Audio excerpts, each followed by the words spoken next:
Here begins Part 2. Giant and glorious, Mount Olympus overlooks the land of the Greeks. Modernized, ancient, and human, Taurs push me gently away from them as they move around the temple of Hephaestus. They do not see me. I am but a gust of wind, an idle fancy imagined from the mind of a child. Some blink, turning to say something, only to realize nothing is there. I nod to these, remembering their names. I will request for them to see me when their time has come. Wind trips on an electric lantern, cursing. Damn humans. This is a temple. I haven't been to Europe in some time. The modernizers have forgotten so much about the old ones. Most of their gods have moved on to the heavens. Hephaestus is different, though. He is an outcast among the gods, even now.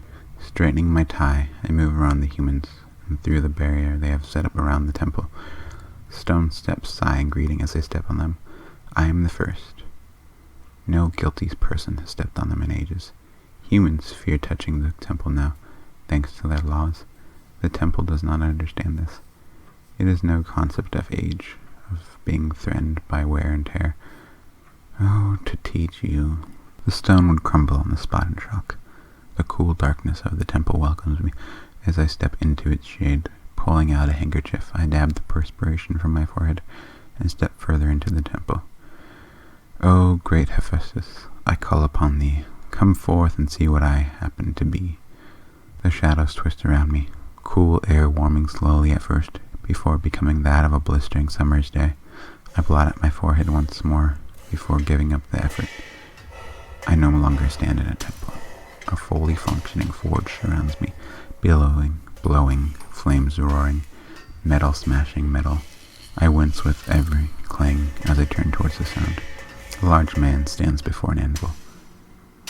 Huge, misshapen, graying with age. The gods were not kind when they created this man. One lump of an eye barely looks up at me, focused as ever on his work.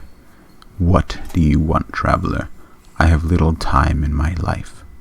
The list of works the gods desire is ever-growing. They see what the humans have made and want more. They want me to build them a rocket ship now.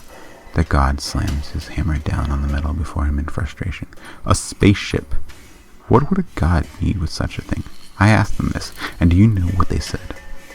Two molten eyes shimmer with rage as they look at me, waiting a second before huffing and looking down. I know not what they would have said, but you know, as I do, that they are merely a slave to human desires. They want what humans want. They are ideas, just like you are the idea of progress, ever moving forward. The god of progress. If only. I am only one step in the process. If I was progressing, I would make electronics. My mind slips though whenever I try. So few humans imagine an old man like me standing over a computer or standing in a factory supervising the instruction of computers. Victorian era technology is all I have left to me. The Renaissance gave me strength. It allowed me to adapt for a while. The old man sighs. His hammer slid from his fingers. Tell me, what have you come for? I stop, hands outstretched to reassure the god. I am here for the rage you felt when cast from heaven. That need for revenge when you felt when your wife abandoned you. My clients, they are in need of power. I clench my hands shut as a faint tremble moves through them. I need the power my client possesses. I wasn't going to tell the god about that, though.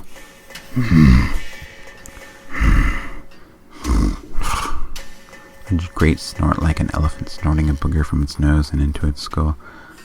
I have no tears left for those days. My rage has withered, becoming the dead foliages of Vulcan. Then cry for yourself, as you are now. Please, some sort of rage must still burn inside of you. Hammer hits anvil, striking as the great god of old peeks through. I am not a water hose to be opened when one needs. I am a god, you pathetic corpse. Hephaestus takes a step towards me as I turn away from him. His foot lands in the ground and twists to follow me. Lifting his second foot to take a wider step towards me, his foot kicks the anvil. The great hammer upon the anvil wobbles from the tumbling off and landing, head down on Hephaestus's foot. Rage bursts from him as a single stream of tears falls from his eye. I lunge for the stream of tears, pulling a small vial from my pocket. The The tears gleam sadly at me as they fall into the glass. Hephaestus grabs for me as I step away from him, reaching, fingers straining, unable to catch hold of my body. I gasp as long, strong fingers close around my tie. The pristine purple accessory has betrayed me, stopping me short in midair. "You filthy corpse! How dare you try to steal from me?" Hephaestus' roar shakes the forge like a volcano erupting. My fingers move quickly as his reel me in. My throat tightens, trying to breathe. Anxiety gives me strength and speed as I pull out my scalpel and slash at my tie. Purple threads give in an instant, sending me tumbling backwards, landing awkwardly on my back. I manage to scramble up and run. "Oh, great temple, I have sinned. Forgive me and let me win." The air twists once again. Shadows reach out to me, darkening the fires of Hephaestus' forge. Cool air fills my lungs as I collapse on marble flooring. Cool, welcoming. Pressing my forehead to the cool stone, I mutter a prayer.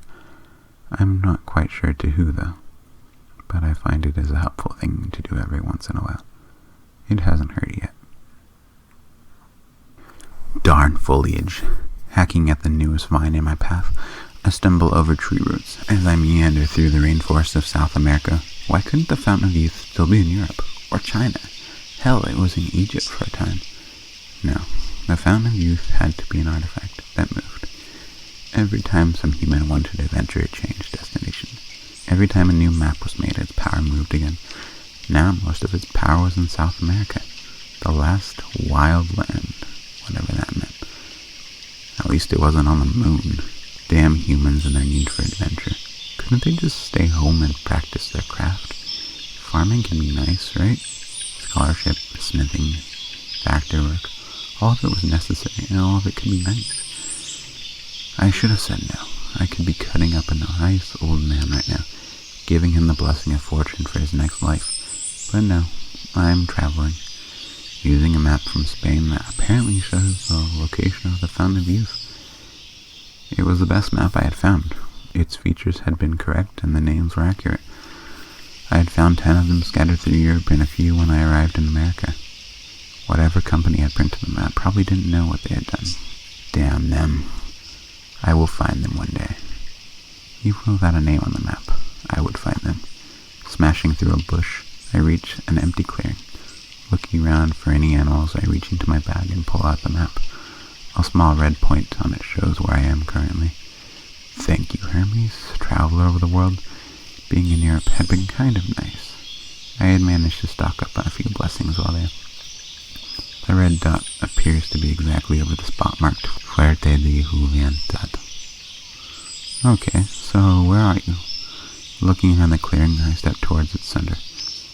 The ground slopes, throwing me off balance. I tumble down as the slope becomes a hole, throwing me into a chasm. The map flutters before me, slapping the wind angrily.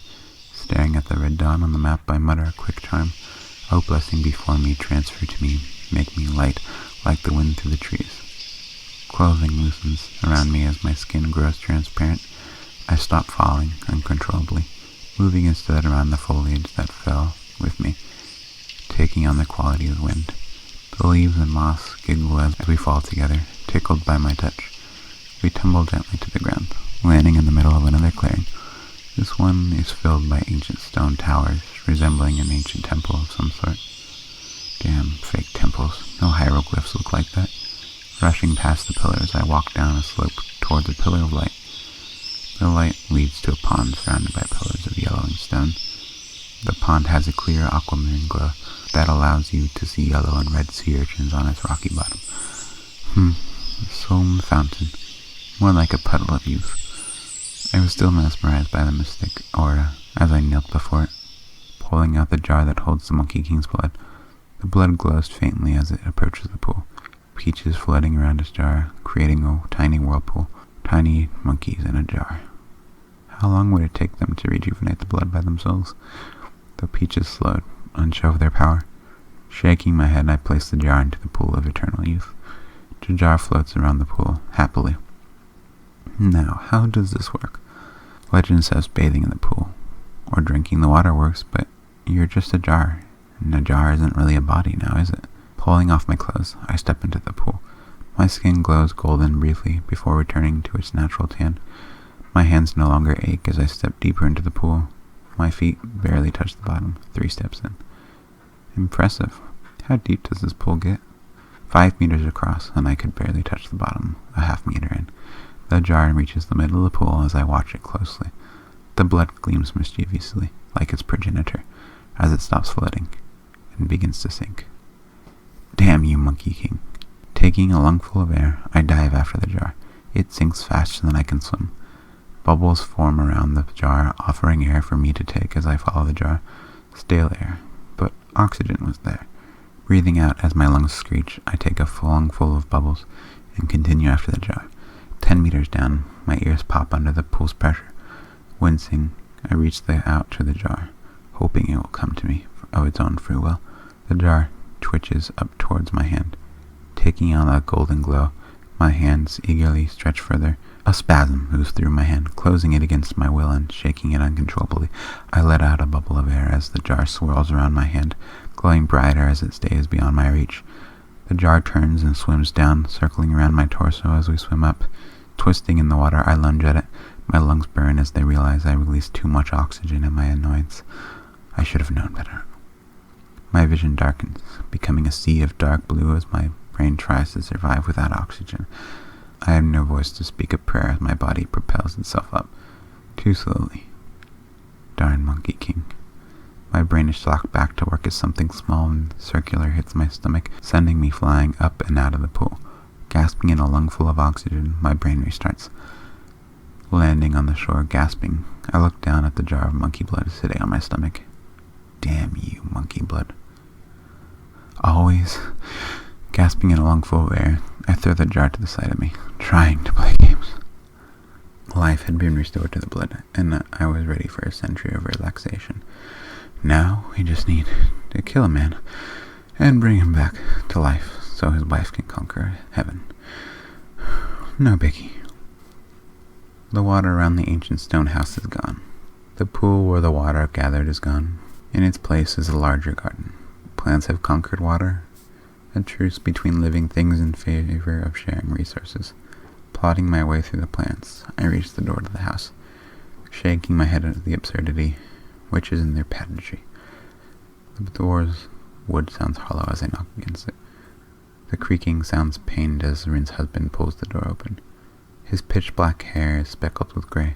His eyes are dull as if they were missing a coat of paint. Hello, old friend. I assume you have completed your quest. Taking a shaky breath, the man coughs, stumbling into me and closing the door behind me. Let us go to the tree then. You will show me the ingredients there, and I will attach your reward. We don't need you butchering my restoration with your hands, do we? He eyes them as they tremble. I follow the man as he tumbles away from me and into the forest, crunching over snow. It seems darker than last time, like a theater after a show. We reach the tree faster than before. The tree grins as we approach. The man steps up to the tree and wrenches the curses from the tree. There now, I will die shortly. Please, come here. We must act quickly. Death and decay settle around him as the curses begin to work. Wrinkling my nose at the smell of his decay, I walk towards him as the tree opens, revealing my prize. The hands are just as beautiful as before. I pull the vial of tears and the jar of monkey blood, both still glowing faintly, revealing their godly potential.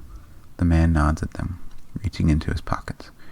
Rin's husband turns and slashes at me with one quick, efficient move. My hands tremble from my wrists, spasming with their weakness. The cut is precise and perfectly clean, nearly completely cauterized. Only a single drop of blood drips from my wrist, landing on my well-torn boots. The man reaches into the tree. Plucking the hands from it, he turns back to me and begins his work.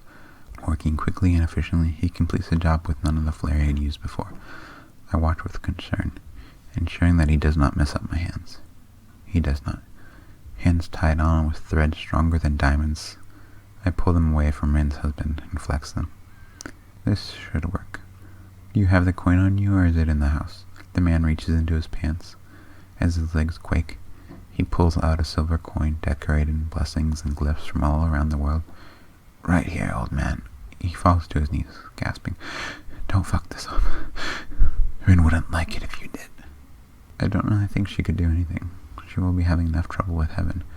The man didn't hear my retort, his eyes dimming, becoming as black as the void as his skin grew gray. The stench grew worse as the coin in his hands glowed bright, calling me to come and collect the body. Calm down, coin. I'm already here. The coin dulls instantly. I pluck it from the dead man's hand, my hand steady and perfect. At last. They flip the coin into the air.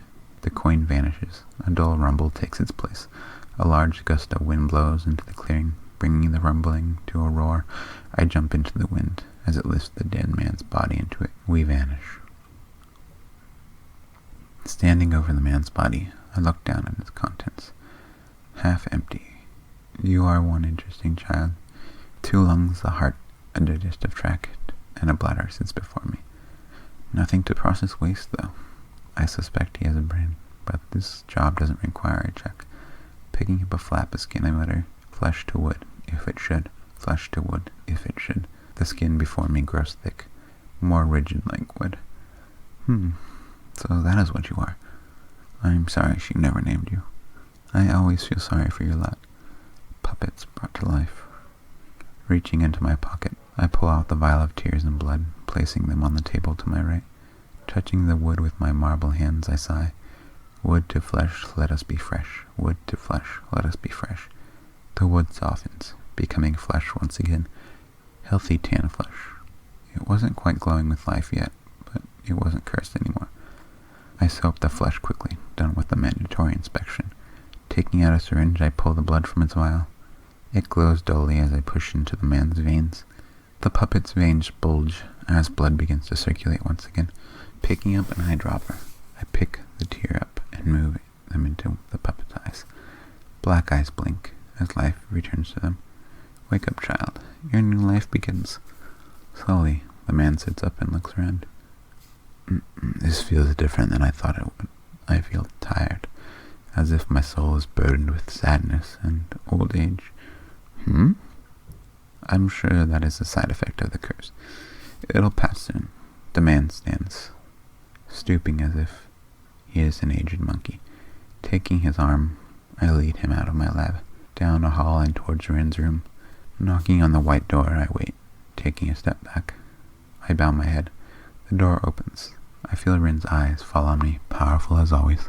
Shifting towards her puppet, I take his arm and move him forward. Rin's eyes move from me. What have you done to him? As you told me to do, miss. I gave him the blood of the Monkey King and the tears of Hephaestus. Ask him. He saw the power in each before attaching my new hands. I saw them. The blood was happy and the vials of tears glimmered, but I do not feel youthful. Shrugging, I take a step back. God's blood and tears can do weird things to a person, even weirder things to a puppet. Both stiffen as I say the last word. You should have told me. I would have warned you. Good luck in your new life. Turning away from my client, I keep my expression clear and walk away. Later that night, I sit writing my journal about the week's experience. It had been an eventful week for sure. Smiling to myself, I look to the jar of bloodied peaches on my shelf. Someone will pay a lot for that one day. The tears of Hephaestus would have been nice too, if I had gotten the real tears of Hephaestus. Tears caused by pain are something completely different than tears of pain. And sighing, I look away from the jar of blood. I would have to wait till after the war to sell them. Rin would fight with her puppet. She may even gain some power within the court, but I doubt she would rule as empress anytime soon, and if she does manage it, I may have retired by then. My smile widens as my hands finish writing with a flourish. My writing is as pristine as ever, and now it has a hint of beauty about it. New hands, a new man.